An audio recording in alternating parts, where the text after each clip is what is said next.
Graça e paz, irmãos. Amém? Louvado seja Deus. Nós estamos aqui para darmos então sequência, a esse ensino baseado no tema que iniciamos algum tempo atrás, hoje é a 10ª aula, é isso, 10ª aula de 16 do módulo, sobre lei e graça. Então nós vamos caminhar dentro desse tema. E hoje nós vamos falar dos diferentes níveis de santificação. Agora, antes de nós iniciarmos, vamos nos colocar em pé, vamos orar ao Senhor, para que o Senhor nos ajude a colocar aqui tudo aquilo que Ele nos direcionou a fazer. Amado e lindo Pai, nós na Tua presença estamos. E eu quero pedir que no nome de Jesus, o Senhor venha trazer a nós, meu Deus, a graça de podermos, meu Deus, passar para os Seus filhos aquilo que Tu queres. Tu sabes todas as coisas, Tu conheces todas as coisas, Tu sabes, meu Deus, das nossas limitações, das nossas debilidades, porém, o Senhor também conhece a sinceridade do nosso coração. Por isso, venha, meu Deus, me usar e dê graça, meu Deus, para que os Teus filhos possam compreender tudo aquilo que será dito nessa noite, em nome de Jesus. Em nome de Jesus, amém. Então, nós podemos se assentar. Glória a Deus.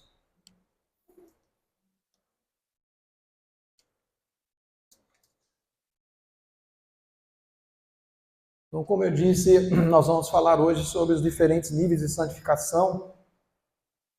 E isso pode parecer estranho, ter esse tema dentro dessa lição, a lição 10, mas é algo que nós precisamos entender. Nós precisamos conhecer melhor a respeito da graça do Senhor.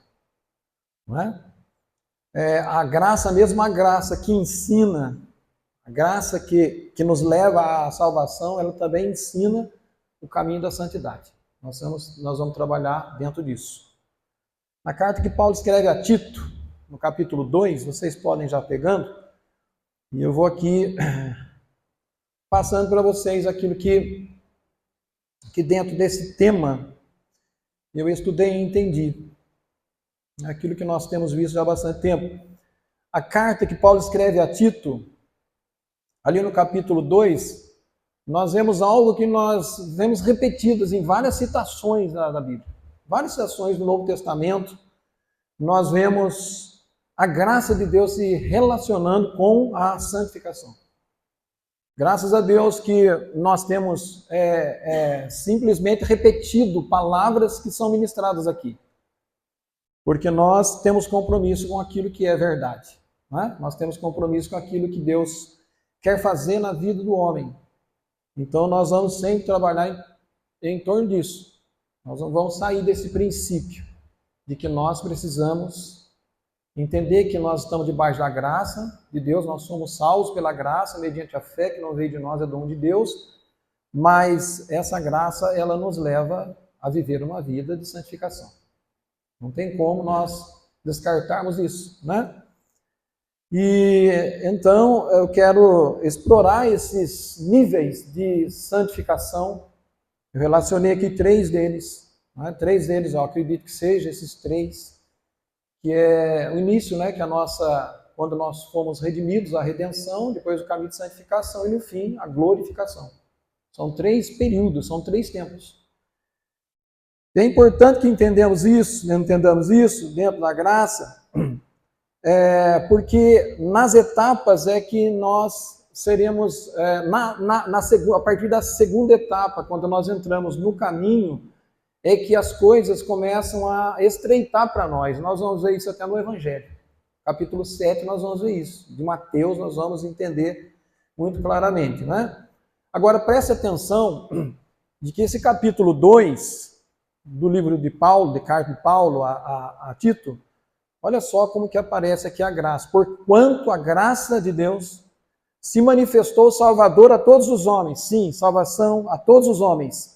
Com a finalidade do quê? De educar, educando-nos para que, renegadas a impiedade e as paixões mundanas, vivamos no presente século, sensata, justa e piedosamente, aguardando a bendita esperança e a manifestação da glória do nosso grande Deus e Salvador Jesus Cristo, o qual a si mesmo, esse é um detalhe muito importante, o qual a si mesmo se deu por nós, a fim de remir-nos de toda iniquidade e purificar para si mesmo um povo exclusivamente seu, zeloso de boas obras.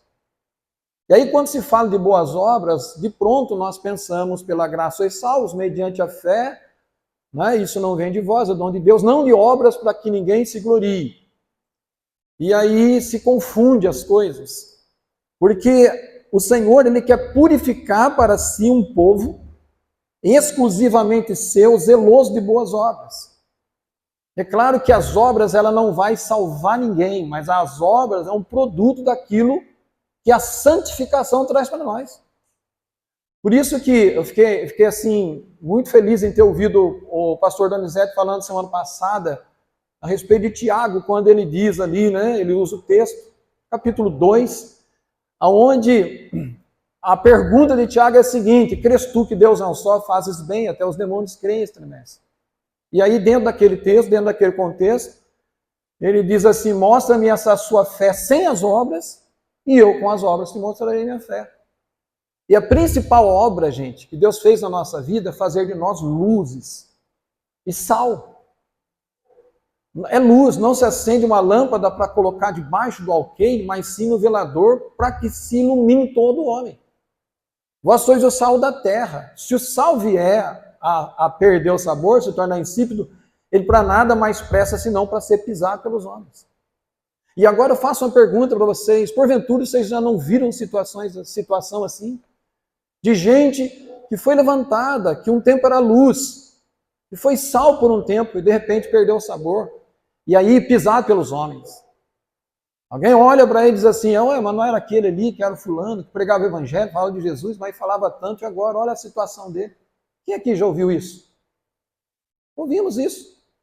Então, nós fomos levantados, gente, porque o Senhor, Ele nos salvou. E a graça de Deus, ela veio sim para nos salvar. Nós somos salvos pela graça, mas nós recebemos a fé que vem de Deus. Essa fé não vai se apartar de nós. Essa fé vai nos levar a acreditar naquilo que o Espírito Santo, que foi enviado, né, para convencer o homem do pecado, justiça e juízo, essa fé vai nos levar a crer que essa palavra que vai ser dada pelo Espírito Santo é uma palavra vinda do céu, vinda de Deus. E a graça de Deus, ela vai nos impulsionar a fazer aquilo que é a vontade de Deus. E nós seremos, então, praticantes de boas obras. Ou seja, a nossa vida será espelho e, claro, consequentemente, se alguém estiver passando necessidade, passando fome, nós vamos entrar até com as obras, que são as obras assistenciais. Até a palavra, né, fala: se alguém estiver passando necessidade e você fechar o coração, como é que pode estar em você o amor de Deus? Então, são obras. Agora, o que mais eu quero aqui ressaltar é a questão, gente, da santificação, porque aqui claramente o apóstolo Paulo disse que a graça, ela trouxe a salvação, e isso é inegável, porém a mesma graça que nos trouxe a salvação nos ensina um modelo de comportamento que nós devemos ter no nosso dia a dia. Por quê? Porque olha o que a graça nos ensina: renegar a impiedade. O que é impiedade? Renegar impiedade, gente, é renegar o pecado. Quando se fala em impiedade, é pecado. Renegar a impiedade refere-se a pecado, às paixões mundanas. Olha o que a graça nos ensina. É graça de Deus. Gente, é graça de Deus nós estarmos aqui reunidos estudando a palavra do Senhor. É graça de Deus nós ouvirmos aquilo que o Espírito de Deus sopra no entendimento dos irmãos, para os irmãos trazerem no altar para pregar. É graça de Deus. É a graça de Deus que nos impulsiona a entender essa palavra que nós temos, que a graça nos leva a renegar a impiedade, que a graça de Deus nos leva a rejeitar as paixões mundanas, os desejos mundanos que cultivamos na nossa vida antiga. E vivamos de maneira sensata, justa e piedosamente. É a palavra de Deus. Paulo escreve isso a Tito, mas existem outras citações, no meio das quais eu vou aqui lidar com algumas delas, que vai repetir as mesmas coisas. Então fica muito claro que essa graça que superabundou para a nossa salvação nos ensina a vivermos longe do pecado. Os irmãos estão entendendo? Ela nos ensina, gente, ela nos leva, é pela graça que nós vamos conhecer os mistérios, coisas às vezes que estão escondidas, que estão ocultas, nós vamos conhecer, porque essa graça de Deus vai nos levar. E pela fé que vem de Deus, que não é de nós mesmos, nós vamos optar por obedecer a palavra do Senhor. Não é? Mas para alguns cristãos, gente, sabe o que acontece? A graça, ela se torna tolerância para quem vive pecando. Tolerância, sabe? Não, é como se Deus dissesse assim, ó, já que você não consegue, então vamos fazer uma coisa, vamos jogar por baixo do tapete e vamos fazer vista grossa como se nada estivesse acontecendo. Um adultériozinho, não tem problema. A fornicação não tem problema. A mentira não tem problema. A fofoca não tem problema. Enfim, tantas coisas, ó, não tem problema. Quebrar o pau em casa, brigar com a esposa, entendeu? Não tem problema beber, ficar bêbado, não tem problema. Está tudo certo. Porque a graça de Deus me alcançou. Eu sou salvo pela graça. Nós somos feitura dele, criados em Cristo Jesus para as boas obras, as quais Deus de antemão preparou para que andássemos nelas. É a sequência daquilo que Paulo escreve aos Efésios, capítulo 2. Então, quando se fala, gente, de obras, é obras do passado. É aquilo que tudo que nós fizemos antes, de repente, dentro de uma religião, nós fizemos achando que ia merecer a salvação. E quantos que fazem assim? Acreditava que seria, né, por aquilo que fez, né, pelas doações, enfim, por tanta coisa. Então é dito, gente, não é pelas obras. Nós não fomos salvos pelas obras e nós também não seremos salvos pelas obras. Não, mas as obras serão produto daquilo que nós recebemos na santificação inicial. Ok? Então, é como se Deus dissesse, vamos jogar tudo para debaixo do tapete, não tem problema nenhum. Mas tem problema sim, porque no final vai fazer diferença. E eu tenho compromisso, amados irmãos, com a verdade. Eu tenho compromisso com o reino de Deus. Pode ser, até às vezes a gente trazer uma palavra que venha trazer confronto, e claro, gente, claro que não é gostoso, não é prazeroso, né? Ouvir algumas coisas que nós precisamos ouvir. Mas tudo é para o nosso crescimento e tudo é pela graça de Deus. É pela graça de Deus que vocês estão aqui nessa noite. A graça julgou em Jesus a nossa condição de pecado. Ela nos manifestou o favor imerecido, porém ela diz, a partir de agora eu te ensino a viver aquilo que você nunca viveu antes. É isso.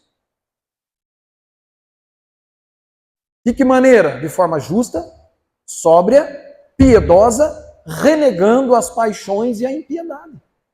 É isso. É muito claro, a graça, então, ela não substitui a santificação. De maneira nenhuma. A graça, ela faz com que o homem entenda que é possível nós melhorarmos a cada dia que passar. Isso não quer dizer, gente, ela viabiliza, né? Ela viabiliza a santificação. A graça, ela viabiliza, ela mostra para nós que é possível sim.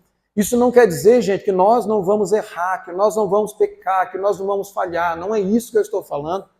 Eu estou aqui falando para vocês que nós precisamos entender que a graça de Deus é para nos impulsionar, para lançar a cada um de nós para mais próximo de Deus, porque Deus deseja que sejamos santos como Ele é santo. Sede santos, porque eu sou santo.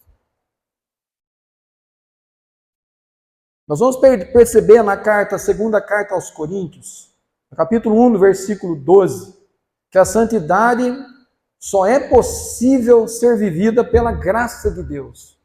A graça de Deus nos aponta tudo aquilo que nós precisamos saber entender e nos leva a entender, ela viabiliza essa santificação.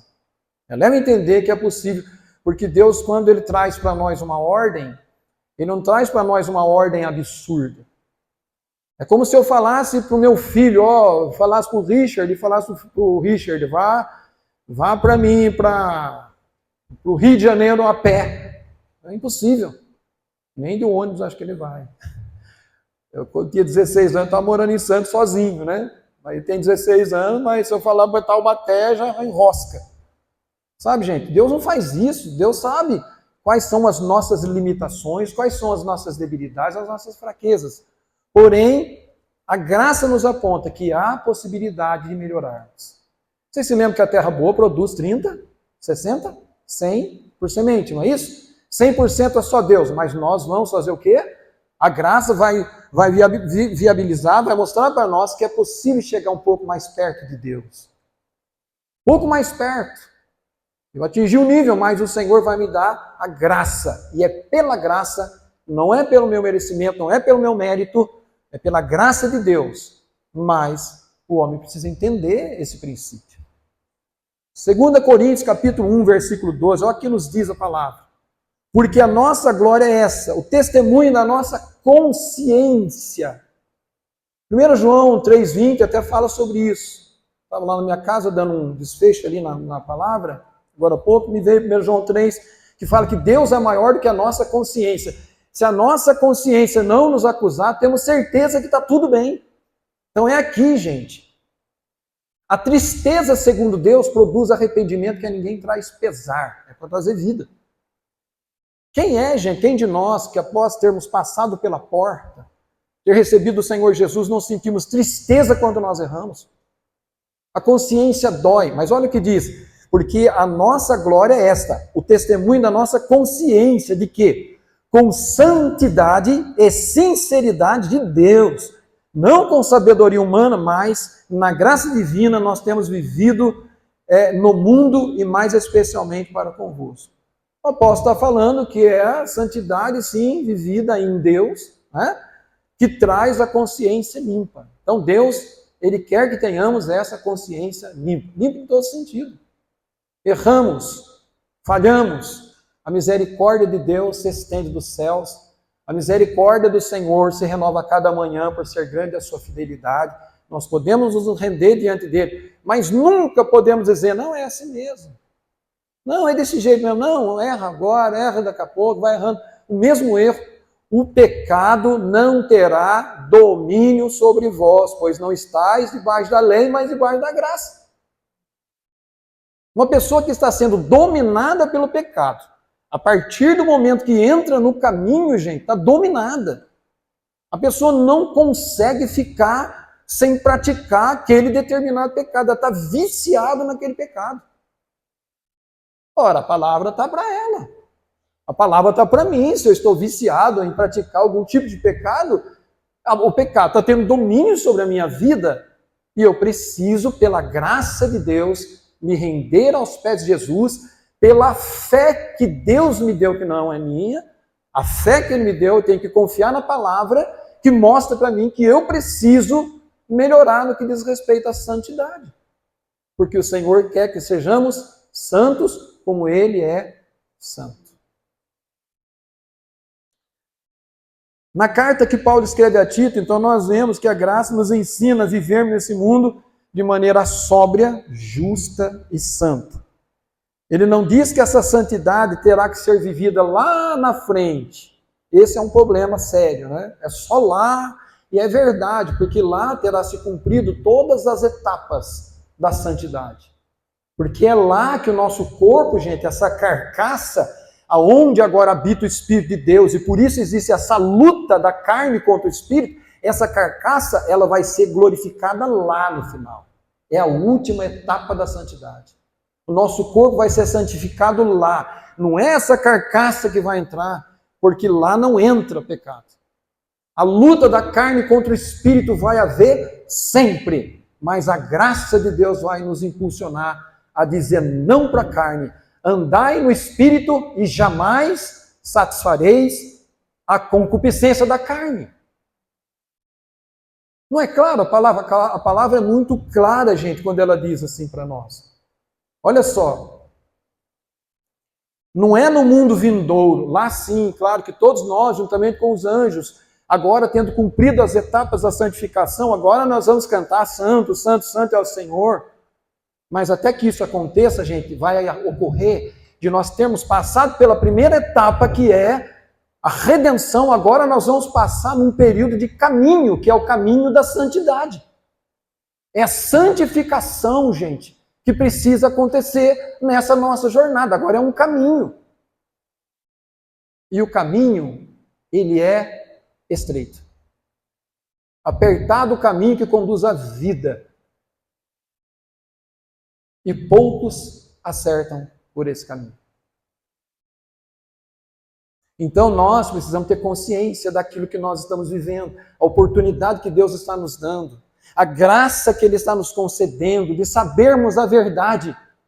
Porque quando nós conhecemos a verdade nos liberta. Quando nós abrimos o nosso coração para a graça bendita do nosso Senhor e Salvador Jesus Cristo. Então Ele não diz que a santidade é só no mundo vindouro. Com santidade na graça de Deus é que nós temos vivido no mundo. Ele mostra que a santidade é um produto, como eu já disse, é um produto, é um efeito do entendimento da operação mais profunda da graça de Deus. É algo profundo. A respeito, por exemplo, da vinda de Jesus, o apóstolo Pedro ele vai escrever aqui no capítulo 1, verso 13.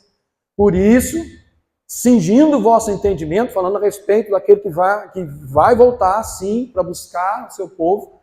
Por isso, cingindo o vosso entendimento, sede sóbrios, sede firmes, e esperar inteiramente na graça que vos está sendo trazida na revelação de Jesus. Ele vai voltar e a revelação dele, ele se mostrar como de fato ele é. E ele vai arrebatar um povo exclusivo seu, propriedade sua, né? E zeloso de boas obras. Esse termo revelação, então, diz respeito a isso. Sede sóbrios, esperar inteiramente na graça de Deus. A graça, ela não se manifestou somente na nossa conversão. Não é só ali na regeneração, não.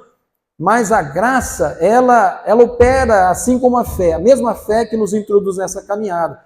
Fé em fé e a justiça de Deus é revelada. Até que o autor dela se torne consumador no final de tudo. Então a graça ela se estende, como falamos, desde o princípio, ou seja, desde o início da nossa fé até a consumação. Tem uma trajetória aí. Pedro diz, esperar inteiramente na graça. É nesse esperar inteiramente na graça que vamos vencer, sempre pela graça, que viabiliza, que aponta o caminho e pela fé, nós, entendendo nós, de que a palavra é verdadeira e que é mentiroso todo homem, então nós passamos a obedecer a palavra de Deus. 1 Pedro 1,14, como filhos da obediência, olha só, gente, quantas citações, como filhos da obediência, agora recebi a regeneração, agora como filhos da obediência, não vos amoldeis às paixões que tinhais anteriormente na vossa ignorância. Pelo contrário, segundo é santo aquele que vos chamou, tornai-vos santos também vós mesmos em todo o vosso procedimento, porque escrito está, sede santos, porque eu sou santo. Tem passagens da Bíblia que não precisa nem explicar. Ela auto se explica, gente. Olha o que é dito aqui, né, nessa epístola, nesse capítulo. Como filhos da obediência, não vos amoldeis mais às paixões que vocês tinham antigamente. Tem graça, gente, a gente começar na nossa caminhada, começar ali, ter sido regenerado. Eu contar o meu testemunho lindo.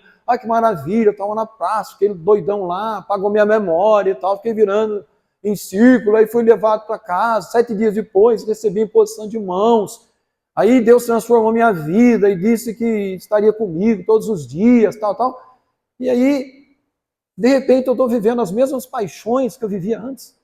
Passo um tempo na presença de Deus, aí eu recebo uma palavra de uma graça sem graça que me dá a possibilidade de viver no pecado. Normalmente, pessoas que vêm e dizem assim, olha, não tem problema nenhum, esse Deus não é tão rude assim, pecado não faz tanto mal assim, não é bem assim, olha, entenda que Deus é misericordioso, é bondoso. Tudo isso a graça aponta para nós. Deus é bom, a misericórdia dele dura para sempre, geração em geração, sua fidelidade, e nós sabemos isso. Porém, queridos irmãos e irmãs, nós precisamos ficar atentos, porque existe Satanás que luta contra nós e que não deseja que ninguém seja salvo, antes pelo contrário, que sejam condenados. Mas em Cristo Jesus não há condenação. Romanos 8, versículo 1.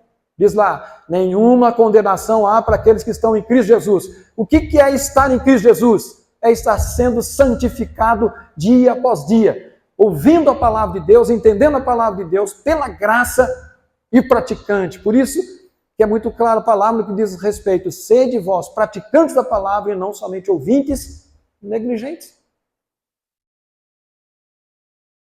Como filhos da obediência, não vos amoldeis, é para ser santo. A graça, na verdade, ela viabiliza a vida de santificação que Deus tem para nós.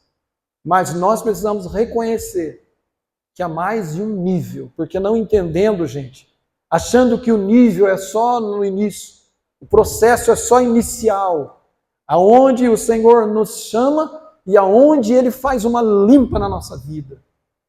Onde Ele nos limpa. Se nós entendermos assim, gente, nós vamos tropeçar. Porque aí nós estaremos entrando por uma porta, mas nós vamos entrar por um caminho que é estreito. Foi estreito para os apóstolos? Foi. Foi estreito para os profetas? Foi. Foi estreito, gente, para os homens de Deus. A Bíblia diz que houve homens que viviam nessa terra que o mundo não era digno deles.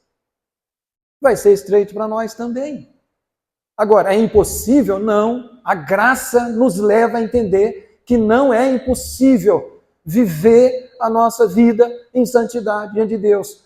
Falhou, errou, caiu em algum ato errado. É só se arrepender dos pecados, pedir perdão, o sangue de Jesus que nos purifica de todo o pecado, ele nos dá a possibilidade de nos levantar e caminhar de novo. Isso vai ser até o fim. Mas nunca nós podemos nos justificar dizendo, a carne é fraca mesmo. Porque quando Jesus fala para os discípulos, ali no capítulo 26 do Evangelho de Mateus, né, quando ele fala, vocês estão dormindo, vocês nem uma hora puderam vigiar e orar comigo, orai e vigiai, porque o Espírito, na verdade, está pronto, mas a carne é fraca. Mas ele diz que o Espírito está pronto. Quando os discípulos pedem para ele, ensina-nos a orar, como João Batista ensinou, uma das coisas que está ali inclusas dentro da oração do Pai Nosso é, não me deixe cair em tentação, mas livra-me do mal. Pois teu é o poder, o reino e a glória para sempre. Gente, quantas vezes às margens do erro, quando a pessoa está quase caindo, ela se esquece de pedir, Deus, me livra dessa tentação. Agora, o pão nosso de cada dia, gente, isso é festa. Alguns que vêm para a igreja para receber o pão nosso cada dia. O pão nosso dá hoje. Senhor, eu preciso. Senhor, eu estou necessitado. Senhor, ajuda-me, Senhor. Não é isso?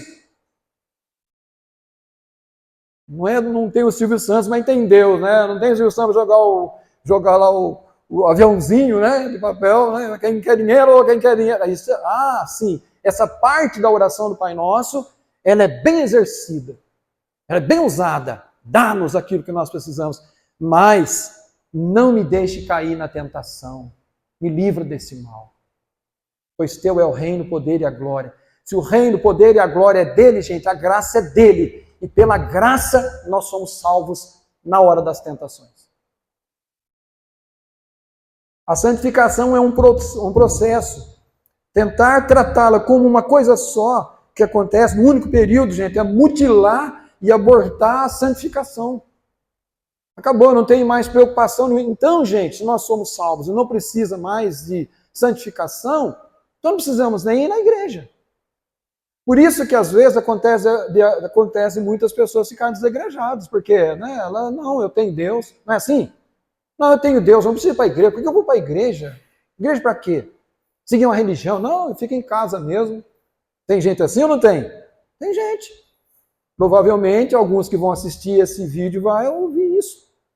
Pensa, não tem problema, já me santificou, já recebi a salvação, não tem condenação para mim, eu posso ficar tranquilinho. Posso ficar de férias, pastor Denizé? Ficar de férias, está tranquilo. Não, gente, há um caminho para nós. Lá na primeira carta de Paulo aos Coríntios, pegue bem esse início, essa saudação de Paulo. Olha só, gente, os níveis. Paulo, capítulo 1, versículo 1 e 2. Paulo, chamado pela vontade de Deus para ser apóstolo de Jesus Cristo, e o irmão Sóstenes, a igreja que está em Corinto, aos santificados, presente, sou santificado, fui santificado, aos santificados, chamados para serem santos. Opa, eu sou santificado, Mas eu sou chamado para ser santo, para continuar sendo santo. Chamados para ser santo, é algo que vai acontecer na minha trajetória. É no caminho que eu entrei, gente. Com todos os que em todo lugar invocam o nome do nosso Senhor Jesus Cristo, Senhor deles e nosso. Graça a vós outros e paz da parte de Deus, nosso Pai, e do Senhor Jesus Cristo. Então, reconhecemos aqui, gente, que há níveis distintos na santificação. Algo que já aconteceu, né? Quando eu me encontrei com Jesus, fui santificado, zerou os meus pecados, acabou. Não tenho mais nenhuma condenação há para mim. Mas a partir do momento em que passo por esse nível, aí eu entro no caminho. Mas ao mesmo tempo há um chamado para ser santo. E o nível de santidade eu ainda não alcancei nessa experiência inicial. Aquilo que Deus requer de mim. A menos que alguém conheça Jesus, é regenerado e morre de repente, né? Aí está cumprido o papel, está cumprido. Mas enquanto não, essa experiência inicial não dá a condição da pessoa ficar parado agora, paralisado, vivendo uma vida em pecado, assim, propositalmente. Então, o nível da santidade eu ainda não alcancei nessa experiência inicial. É o que Paulo fala sobre aperfeiçoar a santidade. Ele fala, dentro desse tema, ele vai falar sobre que nós precisamos aperfeiçoar a santidade. Né? Se eu tivesse vivido da maneira plena e completa, gente, não teria necessidade de aperfeiçoar a santidade. Não teria. Seria em vão eu ouvir uma mensagem dessa de Paulo. Agora, vamos ver, gente, esses níveis de santificação, embora que eu já dei aqui para vocês uma dica do que é, né? Santificação inicial é quando nós entramos pela porta. Entrar pela porta, gente, não lembra alguma coisa? Capítulo 10 de João, eu sou a porta das ovelhas. Aquele que entra por mim, ele entra e ele encontra pastagem. O que entra por outra porta é ladrão e salteador. Não é isso? O que entra por outra porta. Agora, faço uma pergunta para vocês. Não existe, gente, outras portas? Claro que existe. Agora, com Jesus, não, gente. Ele é a porta das ovelhas. Então, o primeiro passo a ser dado nesse caminho da santificação é entrar pela porta.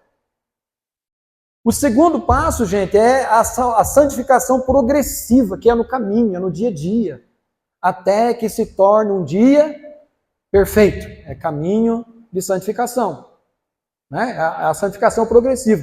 E o terceiro ponto é a santificação final, que é o alvo, o nosso objetivo. Desde quando nós conhecemos Jesus, qual foi o nosso maior interesse, gente? Eu quero morar com Jesus, não é assim? Não foi assim? Comigo foi assim. Eu conheci Jesus, fiquei apaixonado por Jesus, eu só penso nisso. Todos os dias. Só que eu não quero morrer, né? Morrer ninguém quer, né? Mas eu não sou nada, né? Não sou nada diferente de Paulo, que também ficou naquela uma, né? Eu prefiro ficar aqui e tal, mas ninguém quer morrer. Mas, desde quando fui santificado pela graça e misericórdia do Senhor, quando fui regenerado, eu olho para lá, eu sigo para o alvo. Mas, gente, pensa bem no que o apóstolo Paulo fala. Eu combati o bom combate. Aonde que ele combateu o bom combate? Aqui, no caminho. Ele entrou pela porta e ele combateu o bom combate, ele atravessou um caminho, e aí no final de tudo ele diz, agora sim, a coroa que está preparada, eu vou poder tomar posse. É porta, caminho, que é o segundo processo da santificação, e santificação final, quando o nosso corpo será glorificado. Quando o nosso corpo será transformado. Então, que história é essa, gente? De nós acreditarmos numa santificação que é só no início. Agora eu posso levar a vida de qualquer jeito. Como eu disse no início, não é fácil nem falar disso. Mas é uma verdade que o Filho de Deus tem que ouvir e tem que ter pessoas que têm coragem de falar. No capítulo 7 de Mateus, é interessante, que no capítulo 7 do Evangelho de Mateus, gente, é classificado exatamente desse jeito que eu falei para vocês. É porta, caminho e alvo. Olha só o que o Senhor Jesus diz. Entrai pela porta estreita. Opa, ele é a porta. Ele é a porta estreita. Larga é a porta e espaçoso o caminho que conduz à perdição. São muitos que entram por ela. Opa, aquela passagem de João 10 entra aí. Os que entram por outra porta, ladrão salteador. Porta larga. É porta escancarada. Mas, olha o que Jesus segue dizendo. E são muitos que entram por ela. Porém, estreita é a porta, está falando dele mesmo, gente. Ele é essa porta estreita. Porque estreita é a porta e apertado o caminho que conduz à vida. Quem é o caminho, gente? Verdade e vida é Jesus. Jesus é o caminho. Por isso que o apóstolo João, na sua epístola, no capítulo 2, versículo 6, ele vai dizer: aquele que diz que crê nele, que está nele, deve andar como ele andou. Jesus é um caminho, gente. Jesus não é um estacionamento, Jesus é um caminho, eu vou andar nele. Eu vou errar, eu vou falhar, sim, eu vou errar, eu vou falhar. Mas, gente, não vou nunca me desculpar dizendo, não, é assim mesmo. Ah, eu também. Não liga não, vem alguém conversar comigo, eu aliso a cabeça dele e falo, não, é assim mesmo. Não, claro que o perdão, meu irmão, aceita o perdão de Jesus. A graça de Deus, a partir dessa confissão, ela é dada a você. Deus te dá graça, você pode levantar a cabeça, pode caminhar, porque não existe pecado que o Senhor não perdoe. O Senhor perdoa o seu pecado. Olha que tem lá o pecado contra o Espírito Santo, que é outra história, é outra coisa, né? Mas o Senhor perdoa pecados. Mas nunca, gente, nunca alargar a porta. Porque se eu alargar a porta, gente, aí eu estou sendo um daqueles que vai proporcionar a entrada por outra porta. E esse é ladrão e salteador. Aí vai seguir aqui, porque estreita é a porta, apertado o caminho que conduz à vida, e são poucos os que acertam com ela. Irmãos, são poucos os que acertam com ela.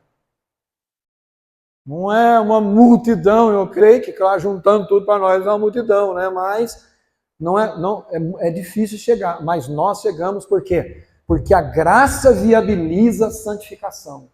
Eu consigo ver pela graça que há possibilidade, porque o sangue de Jesus vai me perdoar todo pecado, mas de Deus não se zomba. Aquilo que o homem semear, isso também ele vai colher. Então não podemos zombar de Deus. Dizer, não, está tudo certo. Se Deus agora... Inclusive eu estava estudando, né, sobre esse assunto, aí eu vi que lá na Argentina, na década entre 70 e 80, havia essa lição dada no discipulado deles lá. Porta, caminho e alvo. Eles se basearam, isso vazou fora, foi longe, né, essa visão deles. E é verdade, gente. Coloca no seu coração isso, que é porta, caminho e alvo. Nós estamos agora no caminho, que é Jesus. Então nós temos que andar nele. Amém? Porta é experiência de conversão, é regeneração. Alvo é o que eu vou alcançar, morrendo, ou tomara que não aconteça isso, né, que eu veja Jesus, né, eu não preciso morrer, morrendo ou arrebatado, se estiver vivo, como diz Paulo, né, capítulo na glorificação. Filipenses 3,14, prossigo para o alvo. Prossigo para o alvo, para o prêmio da soberana vocação de Deus em Cristo Jesus. Tudo foi dado por Deus em Cristo Jesus. Por isso que eu tenho que andar nele. Prossigo para o alvo. Estou no caminho prosseguindo para o alvo, para o prêmio dessa soberana vocação de Deus, que Deus me concedeu pela graça, que foi a santificação inicial. Então tudo que restou para mim, gente, a partir do momento em que sou alcançado, é o caminho a ser percorrido. Cada uma dessas etapas, em cada uma delas tem um nível de santificação específico. Mas antes de explorar isso, gente, é bom que entendamos que a graça não é desculpa para nós continuarmos pecando. Não sei se vocês já se depararam com gente assim. Você vai conversar, até uns dias atrás eu estava lidando com uma situação, não é da cidade, de fora da cidade, onde um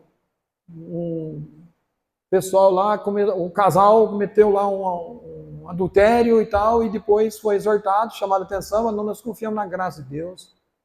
Nós vamos deixar ministério, vamos deixar tudo aí, vamos ficar junto, eu e ele vamos ficar junto aqui. Largou marido, largou mulher, mulher largou marido, e ia continuar na graça de Deus. Nós não estamos na graça de Deus. Gente de Deus não se zomba.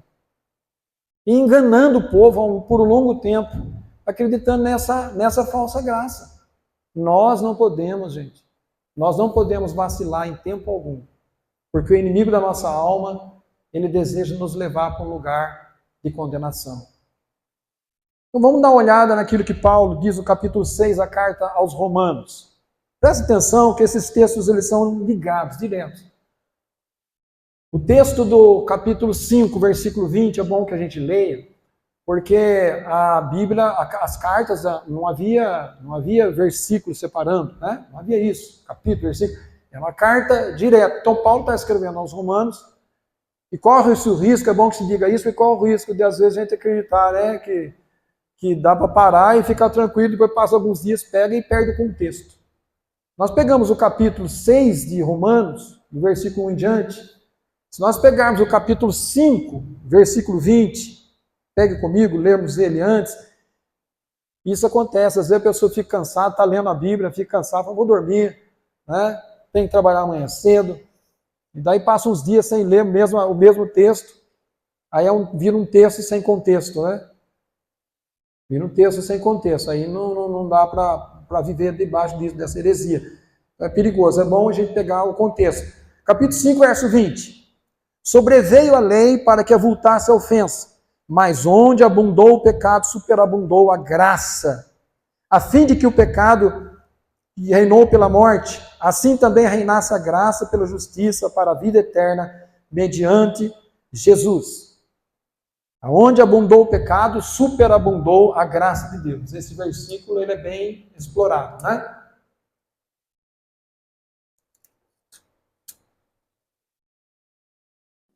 Se nós pararmos aqui e pegarmos simplesmente aonde abundou o pecado, superabundou a graça, se nós pararmos aqui, representa, gente, que nós não precisamos ter preocupação nenhuma quanto ao pecado. Mas olha só o que vem a seguir no capítulo 6, no versículo 1. Que diremos, pois? Permaneceremos no pecado para que seja a graça mais abundante? De modo nenhum. Como viveremos ainda no pecado, nós os que para ele morremos? Gente, entramos pela porta, fomos santificados, e agora vamos viver na mesma prática? Dizendo, não, eu estou na graça de Deus. Não. Como viveremos? Paulo dá sequência. Ele diz, como viveremos nós no pecado para que seja a graça mais abundante? Não há nenhum. Como viveremos ainda no pecado nós os que para ele morremos? Paulo está dizendo, gente, que esse negócio de abundar o pecado e superabundar a graça é antes da entrada da porta. Abundou o pecado, agora superabundou a graça de Deus. Agora eu recebo a graça e eu sou livre, eu sou salvo. E agora, gente, tem uma caminhada para mim. Tem uma jornada. Tem uma cruz a ser levada. Eu sempre digo isso, né? Tem uma cruz a ser levada. E a cruz, observe bem que Jesus fala que aquele que quer ser seu discípulo, tome a sua cruz e siga-me. Não é Jesus que vai levar a cruz, ele vai te ajudar pela graça, pela misericórdia. Mas cada um de nós tem que tomar a sua cruz e seguir Jesus. É isso. Ele quer que o sigamos, gente, nos seus mínimos detalhes. Né? Então esse negócio é antes. Agora, depois de entrar pela porta, nós vamos ter que andar pelo caminho. E aí Paulo diz, como viveremos ainda no pecado nós que para ele morremos? No momento em que passamos pela porta, nossa condição mudou completamente. Nós morremos para o pecado. A graça que nos tirou de lá, que superabundou quando o pecado me dominava, me ensina a viver por esse caminho de forma sóbria, justa e santa. É a graça. Tudo pela graça de Deus. Então o caminho, na verdade, ele era os discípulos, né, na época de Atos dos Apóstolos, eles eram chamados de um povo que andava no caminho. É lá o povo do caminho. E de fato era. E quando nós olhamos no livro do profeta Isaías, no capítulo 35, no verso 8, o profeta já dizia, e ali haverá um caminho santo.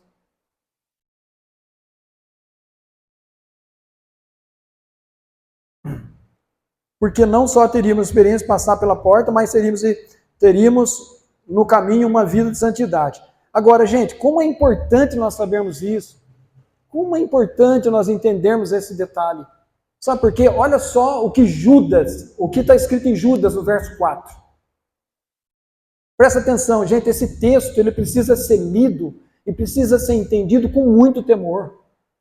Até quando eu estava preparando o ensino, eu me lembrei do pastor João, né, que sempre diz, né, um pouquinho de medo é bom, né, irmãos? Quem já viu o pastor João falando isso, um pouquinho de medo é bom. Olha só, gente, esse texto, quando nós lemos ele, nós precisamos ter temor de Deus, sabe? Opa, eu estou pisando aqui, eu tenho que, sabe? Eu estou nessa caminhada agora, eu tenho que tomar cuidado. Não é de qualquer jeito que eu vou poder viver. Olha só o que diz, versículo 4 de Judas. Pois certos indivíduos se introduziram com dissimulação, com fingimento, já naquele tempo, com fingimento, os quais desde muito foram antecipadamente pronunciados para esta condenação. Homens ímpios que transformam em libertinagem a graça do nosso Deus e o negam o nosso único soberano e Senhor, Jesus Cristo. Então não era gente somente falando contra a fé, gente.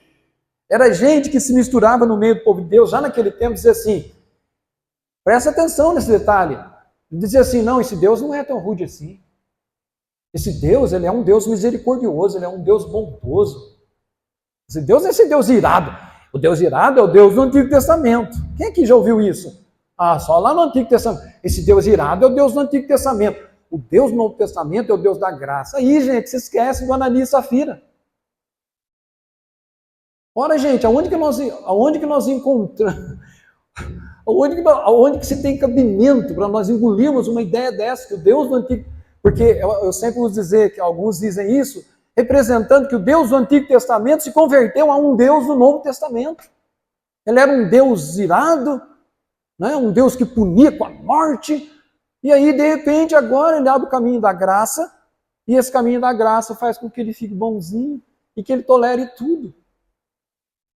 Então, aí se esquece lá que é até bom, né, que se diga isso, porque Barnabé vem de um campo, não é isso?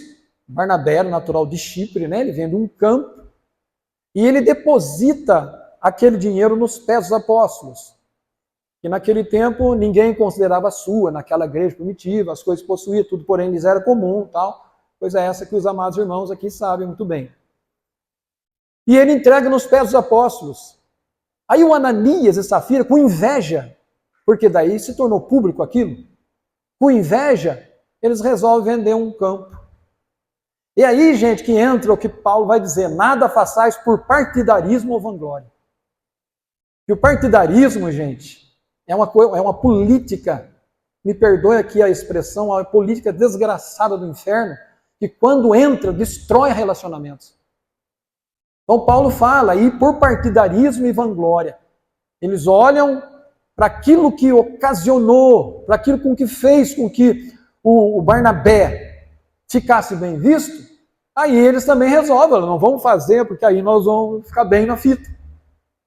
Vamos fazer a nossa parte, vamos fazer uma politicagem aqui, vamos fazer também, vamos vender, aí acho que um diz para o outro assim, mas não vamos dar todo o dinheiro, vamos fazer, mas vamos pegar leve, né? Ninguém vai saber por quanto nós vendemos o campo, o importante é que a gente chegue com a oferta lá e nós somos também bons. Em outras palavras, não é só o Barnabé, nós também somos bons, nós também, olha para nós, olha o que nós fizemos também. Nada, gente, a Bíblia fala, nada façais por partidarismo ou vanglória, nada façais. E o exemplo de Ananias e Safira é claro. Ananias vende, chega para Pedro, e Pedro pergunta para ele, é portanto que vendeu esse campo? E ele diz, sim, Senhor. Não sei se é Senhor que usa, sim, foi portanto. E encheu seu coração disso. Se conservasse o dinheiro, não seria teu. Se você não vendesse, a propriedade seria tua. Mas como mentisse com o Espírito Santo, você vai sair daqui carregado, ele cai, ele morre ali. Foi Deus que fez, gente. Como que o Deus do Antigo Testamento se converteu no Deus do Novo Testamento? Deus, ele era irado, agora não. Aí entra a Safira, Deus podia aliviar para a Safira. A Safira chega lá, é portanto que o seu marido vendeu, vocês venderam aquele campo? Sim, é portanto. Os mesmos pés que tiraram, o cara vai arrancar vocês daqui. Morre também a Safira. Deus é bondoso, Deus é misericordioso, Deus é compassivo, Deus é bom, misericórdia dura para sempre. Mas com Deus não se brinca, irmãos. Aquilo que o homem semeia, ele pode colher. Tanto lá na época da lei, como agora no período da graça. A graça vai apontar o caminho, vai dizer assim, não faça isso, não haja dessa forma. Porque se agir desse jeito, vai ter complicações. Como pregou o presbítero Henrique aqui, o boleto vai chegar. Mais cedo ou mais tarde o boleto chega. E espero que não chegue para nenhum de nós e para aqueles que terão acesso a esse vídeo. Então não era gente somente falando contra a fé, né? Mas transformando em libertinagem o caminho da graça. Dizia, gente, não é assim, se Deus não é, olha, Deus é bom, a misericórdia dele é eterna. Sabe? Só aliviando, não. Tem que haver alívio, gente, mas também tem que... É igual na casa da gente, os filhos. E eu falo isso com propriedade porque eu tive um monte de filhos, então eu falo isso, eu sei como é que funciona. Tem uma hora que você precisa dar um alívio, mas tem uma hora que você precisa chegar firme. Porque se não chegar firme, gente, você perde o controle. Eu estava falando sobre isso, né? Autoridade. Mas se não tiver autoridade, como é que você falou aquele dia? Não tiver autoridade, o povo... falou alguma coisa nesse sentido esses dias para mim numa conversa, né? Tem. Oi? Então, vira uma anarquia, né? Tem que ter autoridade. E as pessoas não gostam da autoridade, né, gente? Tudo gosta da autoridade. É autoridade, meu irmão. Se é alguma autoridade, toma cuidado, que, né? É chumbo grosso. Mas aí, gente, então é como hoje nós vivemos vários tipos de desculpa para viver em pecado. Vários tipos de desculpa. Aí também tem uma desculpa. Se a minha natureza, antes da minha conversão, não foi mudado por obra nenhuma que eu fiz, por que vai mudar agora? Por que Deus vai agir diferente comigo? É perigoso isso, né? Não, se eu fui salvo pela graça, então vai ser sempre assim, eu posso ficar tranquilo, porque não tem problema nenhum. Deus vai estar sempre fazendo, e aí a pessoa vive na prática do pecado normalmente, sabe? Não abandona o pecado. Tipo assim, pode pecar à vontade que não tem problema nenhum, porque Deus entende a sua fraqueza. Gente, como alguém pode ler, eu até anotei aqui, né? Como alguém pode ler a Bíblia, que nos mostra claramente que não podemos nos amoldar às paixões que nós tínhamos antigamente, e viver um evangelho desse? Né? Se é que é evangelho, né? Sendo que ele mostra que nós temos que ser santos como o Senhor é santo. Como podemos ignorar quanto a Deus querer nos levar a um nível mais profundo de santidade? Deus quer nos levar a um nível mais profundo. Mas isso já acontecia naquele tempo, e eu posso dizer para vocês que é uma estratégia do diabo fazer isso, claro, óbvio. Né? Semear dentro, no meio do povo de Deus, essa heresia. E muitas pessoas, infelizmente, vai cair nessa cilada. A palavra libertinagem no grego é seugeia, que significa luxúria desenfreada, excesso, licenciosidade, lascívia, libertinagem e mau caratismo, caráter ultrajante. A libertinagem naquele tempo já era dita, era passado para eles lá, e hoje a libertinagem continua, né, imperando. Agora eu vou entrar aqui no assunto que aí abre mais ainda a nossa visão, nosso entendimento, para que possamos caminhar dentro daquilo que Deus nos chamou, para aquilo que Deus nos chamou. A ceia do Senhor, gente, é a maior expressão da graça de Deus. Jesus diz, faça isso em minha memória. A ceia não é a maior recordação da graça de Deus? Sim. A ceia é a maior recordação da graça de Deus. Agora, quando chega na carta que Paulo escreve aos Coríntios, Ele vai falar assim, olha, examine-se, pois, o homem a si mesmo, no capítulo 11 da primeira carta.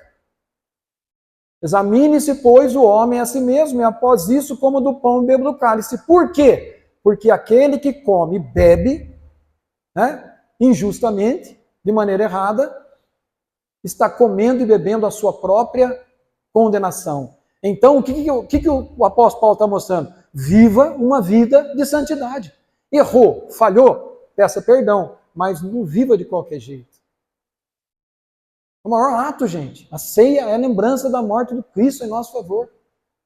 Eu até já falei aqui, não sei se foi em estudo, não sei se foi em ministração, que eu disse aqui que a prática lá do sacerdote oferecer a ovelha como sacrifício, uma das coisas que era para acontecer é para se compadecer do bichinho inocente. Mas não, gente, virou comércio aquilo. Lembra dos vendilhões do templo? Tinha gente que criava as ovelhas por causa do pecado do outro. Vendia aquilo ali e Jesus não gostou nada, né, daquele ato daquelas pessoas que viveram esse tempo. Então, o Senhor está falando, gente, ele está falando que na época desse Novo Testamento, né, da Nova Aliança, não podemos celebrar o perdão com o pecado. Não podemos, porque estaríamos assim cuspindo no rosto de Jesus. Sabe, sabe? É um desaforo. Eu me lembro, eu até já falei também isso, né, que uma certa feita, pregando em Aparecida do Norte, subindo pela escadaria, encontrei alguém vendendo imagens ali. Aí eu falei, não faça isso, Jesus morreu por você. Isso é pecado. Aí a pessoa disse para mim assim, ninguém mandou ele ser trouxa. Eu guardei isso, sabe? Não sabe, gente, é um desaforo, sabe? É uma afronta. Nós vivemos a nossa vida de qualquer jeito, chega, sabe? Não tem problema nenhum. Não é assim que funciona. Nós vamos ter que pedir perdão para o Senhor, nós vamos chegar na ceia, vamos ter que pedir perdão. Todo dia nós vamos ter que pedir perdão. Mas nós não podemos fazer apologia aos erros, às falhas. Quem está entendendo aqui, gente? Dá para aguentar um pouco mais isso? Não vou passar mais uma hora, não. Mas tem aqui alguma coisa ainda a discorrer para os amados.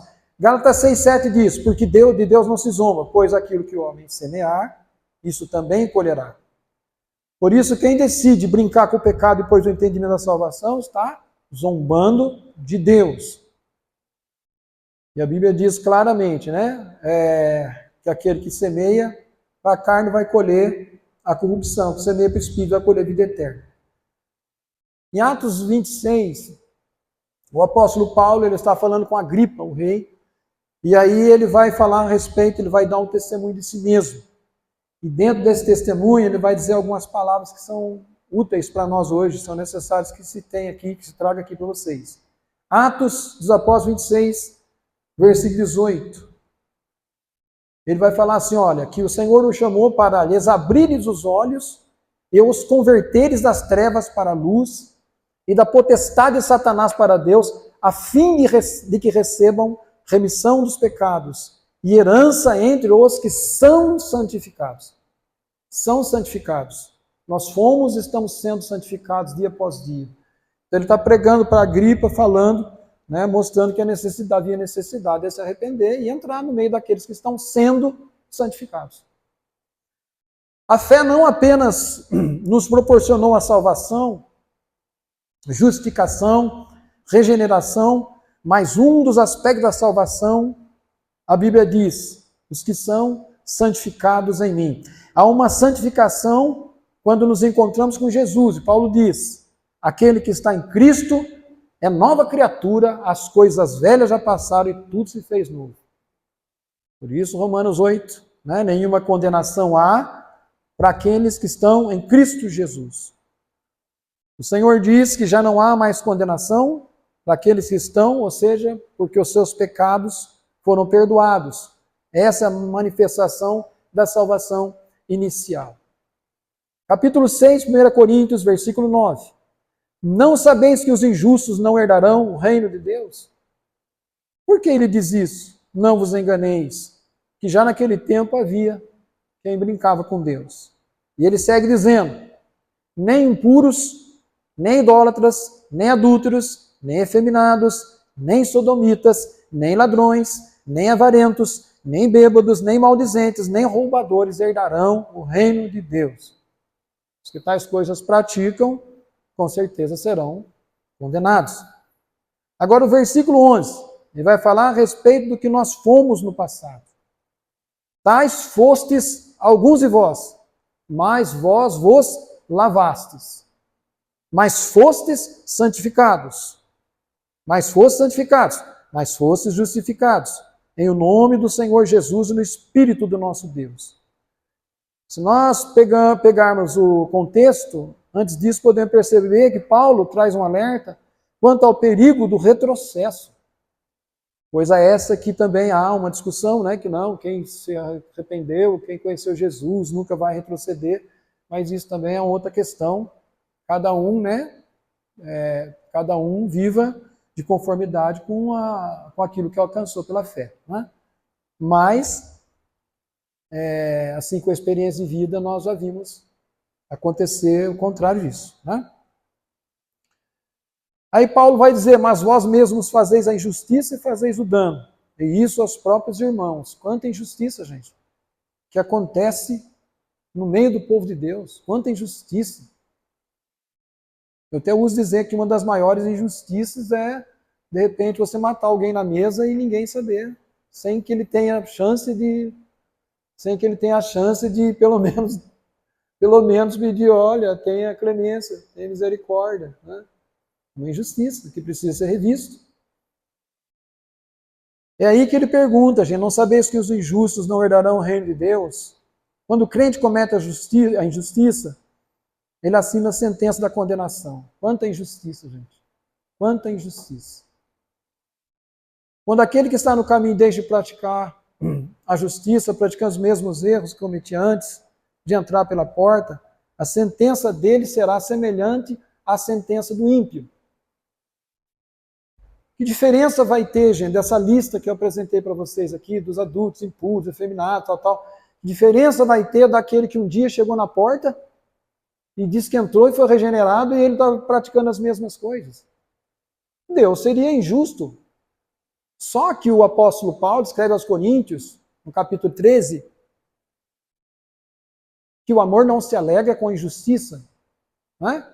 Mas regozija-se com a verdade. O amor não se alegra com injustiça. E quem é amor? O apóstolo João fala que o amor é Deus. Deus é amor. Então, Deus não se alegra com injustiça.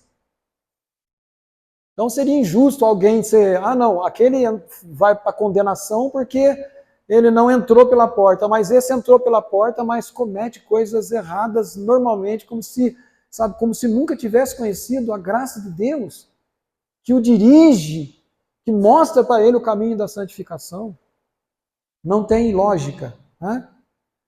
De fato, há uma experiência de santificação quando passo pela porta, mas isso não quer dizer que não preciso vigiar na minha conduta.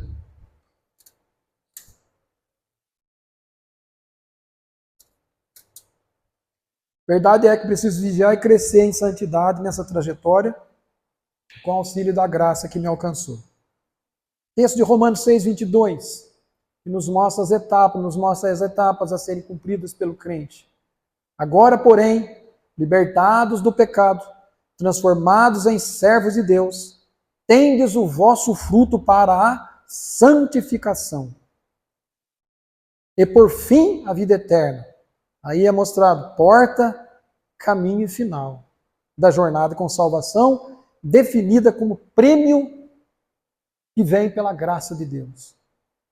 O problema é que muitos dos crentes, né, tratam assim como se tivesse salvo para sempre, não precisa fazer nada e está tudo certo. Justificando sempre suas falhas, sem que haja confronto. E às vezes não há confronto, né, por denominações que pensam em trazer pessoas. Tão somente trazer pessoas. Eles querem abarrotar os templos, mas não querem confrontar o pecado. Conversando com um pastor esses dias, ele dizia que ele foi pregar uma palavra na igreja, pregou uma palavra sobre santidade, sobre santificação, chamaram ele de canto, falaram que não queria que ele pregasse mais aquela palavra. É só uma palavra que traz os benefícios terrenos. Mas, em primeiro lugar, nós temos que buscar o quê? O reino de Deus e a sua justiça. Então, o problema é que muitos, infelizmente, não tratam o pecado da maneira séria como se deveria tratar. Eles dizem, você está totalmente livre, não há nenhuma condenação mais para você, está tudo certo. Mas olha só, livro de Hebreus, capítulo 12, verso 4. Ora, na vossa luta contra o pecado, ainda não tendes resistido até o sangue. Ele está falando com gente de Deus. Que luta é essa, gente, se nós não temos com que nos preocupar com o pecado? Quando a Bíblia diz que eu fui santificado quando passei pela porta, ela se refere ao meu passado, e agora eu entro para um caminho aonde é estreito e que me conduz à vida e que eu tenho que estar vigiando. Essa caminhada, gente, diz respeito a nos despirmos do velho homem para vivermos uma nova vida com Cristo. Andando como ele andou, como eu já citei, capítulo 2, a primeira carta de João, versículo 6. Paulo não diz que já estamos prontos, mas sim que devemos nos despir do velho homem. E por meio de um novo comportamento nós devemos viver. Chamamos isso então de salvação progressiva. Romanos 6,19. Falo como homem por causa da fraqueza da vossa carne. Assim como oferecestes, olha só, assim como oferecestes os vossos membros para a escravidão da impureza e da maldade, para a maldade, assim também oferecer agora os vossos membros para servirem à justiça para a santificação. Vocês viveram de um jeito antes, mas agora ofereçam a vida de vocês, o corpo de vocês, como membros que desejam a santificação. Paulo aqui nesse texto ele está falando para alguém que mudou de vida. Né? Você já viveu na escravidão do pecado, agora sirva a Deus se santificando. Ele diz, ainda há fraqueza na vossa carne, eu falo como homem, eu sei que existe fraqueza, mas ande no caminho sempre buscando a santificação. Então nós temos que entender, irmãos, que a carne ela não se converte. A carne ela não se converte. O que se achega para Deus é o Espírito. A carne é a mesma. É essa carcaça doida. É essa carcaça. Né? É essa carcaça que na hora da ira quer matar. É essa carcaça que na hora da angústia quer fazer você se embriagar. Sabe? É essa carcaça que quer fazer alguém pular da ponte. Não é isso? É essa carcaça. Agora, o Espírito não, o Espírito está pronto. Então, o que foi recriado em nós, o que foi colocado em nós é o Espírito. É essa parte que contata Deus. Nós somos corpo, alma e Espírito. Corpo contata o mundo físico, né? Eu posso cumprimentar os irmãos por intermédio do corpo. A alma são sempre minhas emoções, o Espírito contata Deus. Mas a carne, gente, ela vai precisar chegar no nível de santificação lá no final. É a carne, gente. É a carne que faz a gente assim ficar comichando para falar do outro. É ou não é? Não é isso? Os irmãos amém? É a carne, gente. É a carne. E essa carne, gente, essa carne ela vai ter que, nós vamos ter que ir lançando ela para Deus mudar. Ó Deus, sem misericórdia aqui, me ajuda nisso. Mas sem fazer vista grossa. Detectou o erro, detectou a falha, espera, eu vou me render aos pés de Jesus, eu não vou me justificar. Quem me justifica é o Senhor Jesus pelo seu sangue, eu não tenho essa condição de me justificar. Então eu vou me render aos pés dele e vou procurar seguir no caminho da santidade.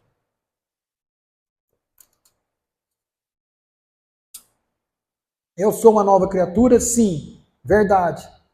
Mas o Espírito vive dentro da carne. E esse é o problema dessa carcaça. O Espírito mora em nós, mas o problema vai ser resolvido definitivamente na santificação final, que é a última etapa. Hebreus 10:10 nos ajuda a compreender um pouco mais a respeito da santificação progressiva. 10:10, Hebreus, nessa vontade é que temos sido santificados, mediante a oferta do corpo de Jesus, uma vez por todas. Né? Jesus ofereceu o sacrifício uma vez por todas. E é nessa vontade que temos sido santificados.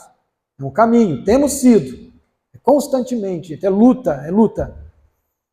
Hebreus 10, 11. Ora, todo sacerdote se apresenta dia após dia a exercer o serviço sagrado e oferecer muitas vezes os mesmos sacrifícios que nunca jamais podem remover pecados.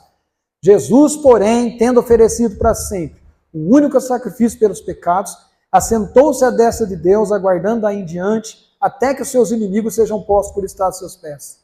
Porque com uma única oferta aperfeiçoou para sempre quantos estão sendo santificados. Quem está sendo santificado aqui? Diga amém. Estamos sendo santificados na nossa trajetória, nessa nossa caminhada. O mesmo texto que diz que nós já fomos, diz também que nós estamos sendo santificados.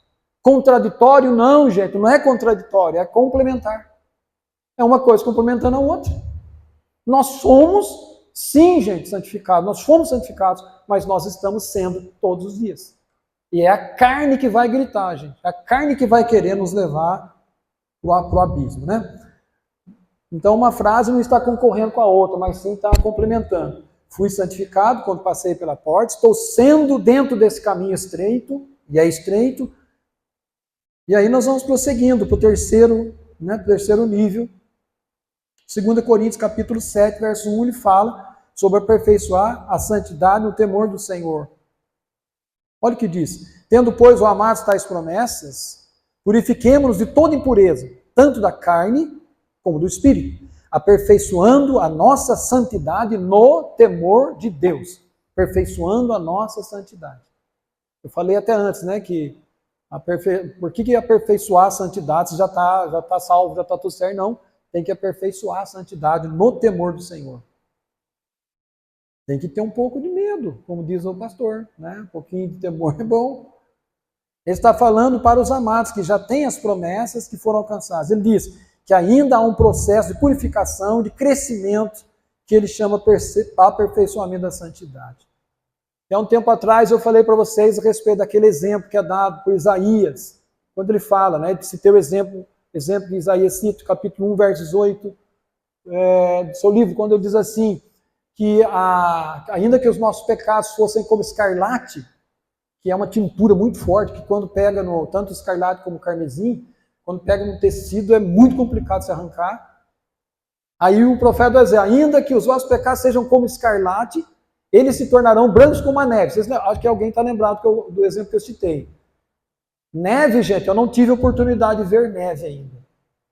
A minha esposa está doidinha para ver neve. Eu não tenho muito vontade, porque eu tenho medo do frio. Eu não gosto muito do frio, não.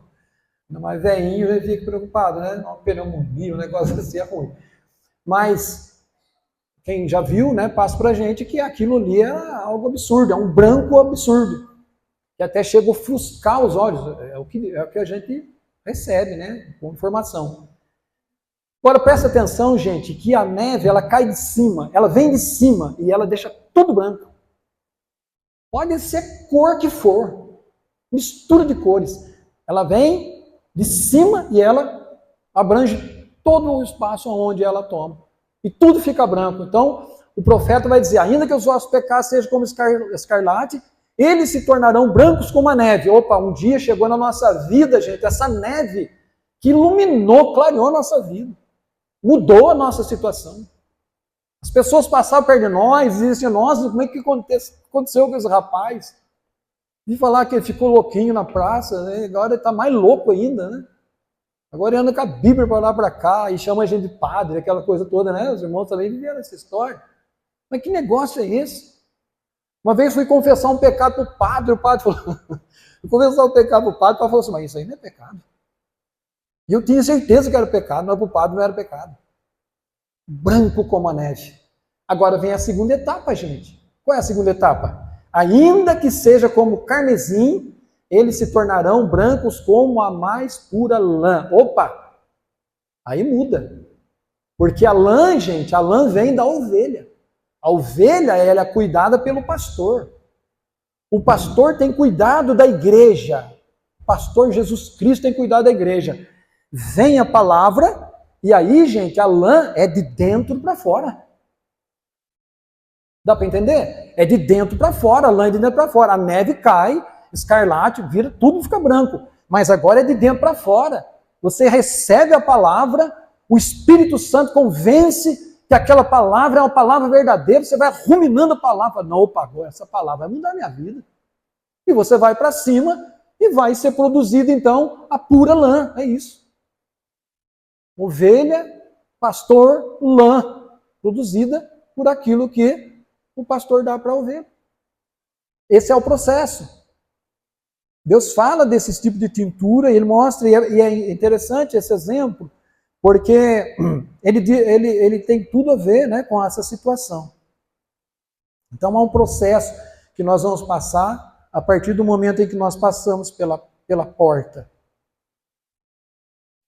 E isso se trata o quê? De despir do velho homem para se revestir do novo homem criado segundo Deus em verdadeira justiça. Há uma provisão que precisa ser apropriada de dia após dia, uma nova natureza a qual eu preciso me render enquanto eu entrego meu espírito e subjugo a minha carne que ainda tem a fraqueza, que ainda não esteja no controle da santificação inicial. É aí que nós entendemos Hebreus 12, 14. Olha só, gente, segui a paz com todos e a santificação sem a qual ninguém verá o Senhor. Estava falando ali na sala para os pastores, que alguns quando olham para o Salmo 133, eles pensam tão somente nas bênçãos materiais aqui da terra. Na comunhão, o Senhor ordena a sua bênção e a vida para sempre. É verdade, isso está incluído. Mas o Senhor me mostrou esses dias a respeito disso, sabe, muito claramente. Sabe que a maior bênção que o Senhor ordena sobre nós, a maior bênção, gente, é nós amarmos uns aos outros, sofrendo às vezes injustiça, vivendo o amor de Deus. É na comunhão que o Senhor ordena a bênção e a vida, porque é ali que nós suportamos, nós temos paciência, nós esperamos, nós somos longânimos, nós somos benignos. É ali que não nos ufanamos, não nos ensoberbecemos, é ali que não buscamos o nosso próprio interesse. Os irmãos entendem? A bênção do Senhor vem nessa comunhão. E aí o escritor aos Hebreus vai dizer, segui a paz com todos. Quem vive assim vai conseguir ter paz com todos. Alguns vão sofrer, gente, vai levar paulada para todo lado, mas ele vai ter paz. Naquilo que depende de nós temos que ter paz com todos os homens. Vai haver momento que você vai lutar pela paz, eles vão teimar pela guerra, isso também é bíblico. Mas olha só, é seguir a paz com todos e a santificação sem a qual ninguém vai ver o Senhor. Como diz os antigos, pode tirar o cavalo da chuva, não vai ter como. A surpresa vai acontecer, o boleto vai chegar. Então eu gosto muito dessa ideia de movimento, eu acho muito interessante essa ideia de caminho, sabe? Para nós não vacilarmos. Gosto dessa ideia, desse conceito de caminho. Paulo diz a respeito desse modo, né, que devemos andar. A Bíblia diz que aquele que diz estar nele deve andar, já falei sobre isso, né? Eu vou partindo aqui para o final. Ele está falando a respeito de gente convertida, mas ele diz, não adianta você ter passado pelo estado inicial, experiência inicial, mas abordar o estágio da santificação progressiva. Além disso, ainda nós precisamos entender o terceiro estágio, que é a santificação final. Romanos 8, 22 e 23. Porque sabemos que toda a criação, a um só tempo, geme e suporta angústias até agora. E não somente ela, mas também nós que temos as primícias do Espírito, igualmente gememos em nosso íntimo, aguardando a adoção de filhos, a redenção do nosso corpo. É só na redenção do nosso corpo. Mas aí alguém diz, mas nós somos filhos? Sim, nós somos filhos, mas há aspectos que ainda não foi provado na sua plenitude, ou seja, a glorificação do nosso corpo que precisa acontecer.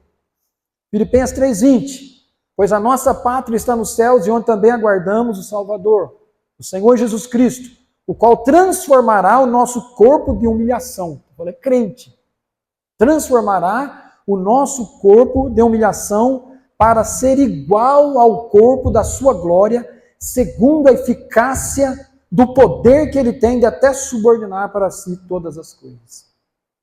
Ele não só mostra o que estamos aguardando, mas sinaliza Quando o corpo vai viver essa redenção esperada, que será no retorno do Senhor Jesus. Porque é só na sua vinda que teremos a plenitude da sua redenção. 1 Coríntios 15, 50. Isso afirma, irmãos, que a carne e o sangue não podem herdar o reino de Deus, nem a corrupção herdar a incorrupção.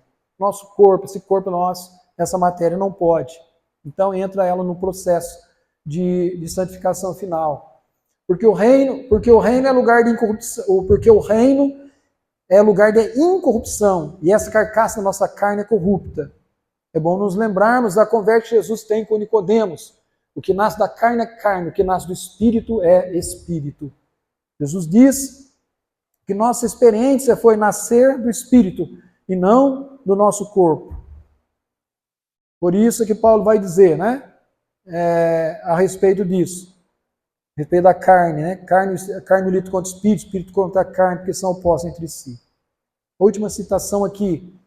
Eis que vos digo o mistério, nem todos dormiremos, mas transformados seremos todos num momento, num abrir e fechar de olhos, ao ressoar da última trombeta. A trombeta soará, os mortos ressuscitarão incorruptíveis, e nós seremos transformados. É o último ponto.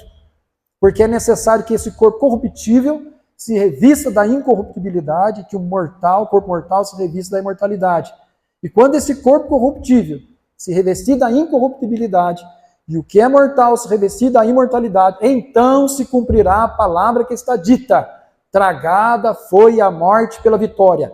Onde está a morte, a tua vitória? Onde está a morte, o teu aguilhão? O aguilhão da morte é o pecado, e a força do pecado é a lei. Graças a Deus que nos dá vitória por intermédio de nosso Senhor e Salvador Jesus Cristo. Esse texto, então, deixa muito claro que a glorificação do nosso corpo trará, então, o final das etapas de santificação e estaremos assim para sempre com o Senhor.